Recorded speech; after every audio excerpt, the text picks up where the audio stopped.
ආයුබෝවන්. මින්සර අපි ඔබ වෙනුවෙන් පැමිණිය සුවිශේෂී කරුණක් පිළිබඳව සාකච්ඡා කිරීමට. ඔබේ පොත් කෘමීන්ගෙන් සහ විනාශයන්ගෙන් ආරක්ෂා කරගන්නේ කොහොමද?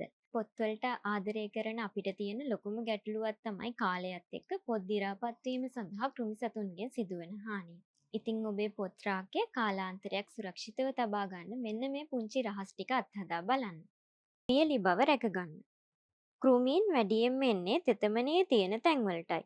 ඔබේ පොත් රාක්කය බිත්තියටම හේතු නොකර අඟල් කිහිපයක පරතරයක් තබා ගන්න. එමගින් වාතය හොඳින් සංසරණය වී තෙතමනේ පාලනය වේ. ස්වභාවික සුවඳකාරක භාවිතා කරන්න. කෘමීන් පළවා හැරීමට රසායනික ද්‍රව්‍ය වෙනුවට මේවා උත්සාහ කරන්න. වියලි කරාඹු නැටි. පොත් රාක්කයේ කොනකින් තියන්න. කුරුඳු කැබලි. කෘමීන් කුරුඳු සුවඳට අකමැති. වියලි කොහොඹ කොළ පොත් අතරට දැමීමෙන් කෘමි හාන අවමි කරගත හැක. හිරුවෙලිය සහ වාතාශ්‍රය. සති කිහිපයකට වරක්වත් පොත් රාක්කයේ දොරවල් ඇර තබන්න.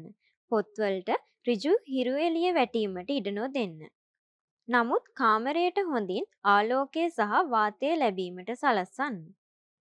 නිතර පිරිසිදු කිරීම. මාසයකට වරක්වත් පොත් රාක්කයේ දූවිලි පිස දාන්න. දූවිලි කියන්නේ කෘමීන්ට ජීවත් වෙන්න තියෙන හොඳම පරිසරයක්. මෘදු රෙදි කැබැල්ලකින් පොත් පිස දැමීම ප්‍රමාණවත්. පොත් තද කර අල්ලන්න එපා.